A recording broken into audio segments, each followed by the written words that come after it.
जय श्री गणेश दोस्तों, कैसे हैं आप लोग। हमारी आज की कहानी है पश्चाताप के आंसू। तो चलिए शुरू करते हैं आज की कहानी। अगर वीडियो अच्छी लगे तो इसको लाइक शेयर और चैनल को सब्सक्राइब जरूर कर लीजिएगा। चलिए शुरू करते हैं कहानी। सुबह के 9 बज रहे थे। अनु की छोटी बहन और बहनोई आए हुए थे अनु के घर पर।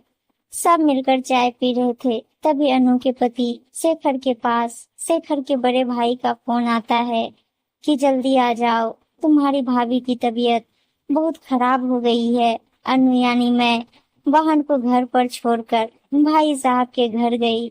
वहां देखा तो जिठानी की तबीयत तो बहुत ज्यादा खराब हो रही थी। उनको फिट पड़ रहे थे।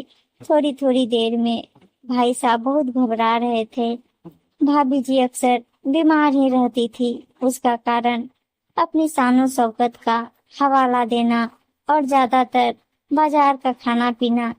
ऐसे समय में मैं ही उनकी देखभाल करती थी। हालांकि वो मुझे बात बात पर ताने मारती थी। भाभी जी के 2 बेटे थे। बड़ा बेटा पुणे में नौकरी पर था और छोटा अमेरिका में पढ़ाई कर रहा था। इसलिए अक्सर मुझे ही देखभाल करनी पड़ती थी। भाभी जी को किसी तरह उठाकर अस्पताल ले गए। कुछ देर इलाज करने के बाद भी स्थिति कंट्रोल नहीं हो रही थी। डॉक्टर ने हाथ खड़े कर दिए कि हमारे वश में नहीं है कुछ। आप इनके रिश्तेदारों को बुला लें या किसी और अस्पताल में ले जाएं। उनको बराबर फिट पड़ रहे थे और बेहोशी की हालत में थी। डॉक्टर के इतना कहने पर भाई साहब आंखों में आंसू भरकर बोले, अनु शेखर, अब तुम लोग देखो, जो करना हो करो, मुझसे तो कुछ नहीं होगा।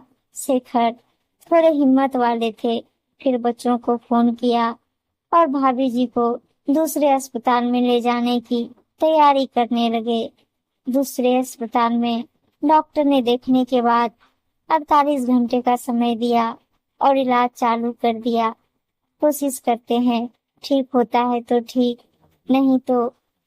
लेकिन 30 घंटे के बाद भाभी जी के शरीर में थोड़ी हरकत शुरू हुई। सबके मन में एक उम्मीद की किरण जाग गई। 48 घंटे के बाद भाभी जी को थोड़ा थोड़ा होश आना शुरू हुआ। 3 दिन ऐसे ही बीता। फिर भाभी जी ने आंखें खोली। भाभी का छोटा बेटा तो अमेरिका में था, तो वो तो इतनी जल्दी नहीं आ सकता था। लेकिन बड़ा बेटा और बहू चौथे दिन पूना से आ गए। तब तक स्थिति काफी कंट्रोल में आ गई थी। अन्नू जी जान से जुटी हुई थी। दिन भर अस्पताल में रहती। घर से अपना शेखर का और भाई साहब का खाना बनाकर ले जाती। सारे दिन भाभी जी की देखभाल करती। फिर रात 10 बजे तक घर आ पाती। बेटे बहू के आने पर अनु ने सोचा, चलो अब थोड़ा आराम मिलेगा, बहू बेटा आ गए हैं। अनु भी इस भाग दौड़ से काफी थकान महसूस कर रही थी। लेकिन बहू अस्पताल जाती ही नहीं। मैं घर संभाल रही हूँ, ऐसा कहकर बहाना बना देती। रात 9 बजे के करीब बेटा बहू जाते। आधा 1 घंटा रुककर वापस आ जाते। बेटा भी अस्पताल में नहीं रुकना चाहता था, लेकिन भाभी जी के पास रात में रुकने को भी कोई चाहिए था। मजबूरी में बेटा वहां रुकता तो आराम से गहरी नींद सोता और सुबह सुबह वापस घर आ जाता। रात में भाभी जी आवाज देती तो वो उठता ही नहीं था।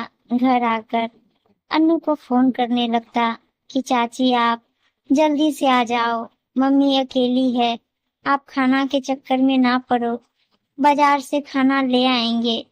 मतलब मम्मी के पास बहू तो बहू, बेटा भी नहीं रहना चाहता था। बेटा बोलता, अस्पताल का माहौल अच्छा नहीं लगता, दवाओं की महक आती है। अब बताइए, अस्पताल में किसको अच्छा लगता है। शाम को जब बहू आती थी तो मैं उसको कुछ बताती कि ये दवा देनी है या मम्मी की कंघी कर दो, कपड़े बदल दो, तो दूर खड़ी हो जाती थी कि चाची हमसे तो नहीं हो पाएगा, आप कर दो। फिर मुझे ही सब करना पड़ता था। अब भाभी जी को हल्का खाना भी बोला डॉक्टर ने देने को, तो वो भी मैं बना कर ले जाती।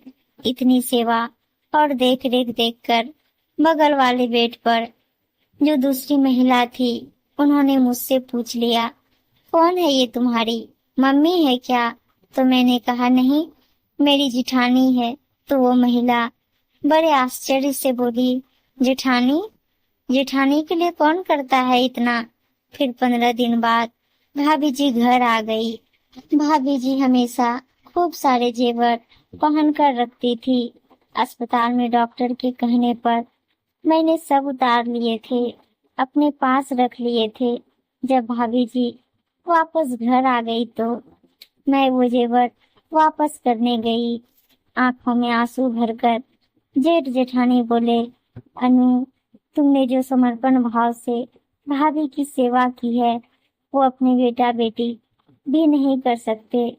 तुमने नई जिंदगी दी है भाभी को, तुम्हारी वजह से आज जिंदा है भाभी।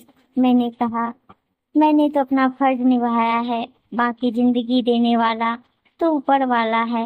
हर समय मुझे नीचा दिखाने वाली भाभी की आंखों में आज पश्चाताप के आंसू थे। सच है, कब किसकी मदद से किसको नई जिंदगी मिल जाती है कोई नहीं कह सकता। इसलिए खुद के घमंड में दूसरे को नीचा मत दिखाओ। सब यहाँ एक ही हैं, सब इंसान ही हैं। उम्मीद है दोस्तों कहानी अच्छी लगी होगी, और अच्छी अच्छी कहानियां सुनने के लिए चैनल को सब्सक्राइब और वीडियो को लाइक शेयर जरूर कर दीजिएगा। धन्यवाद दोस्तों।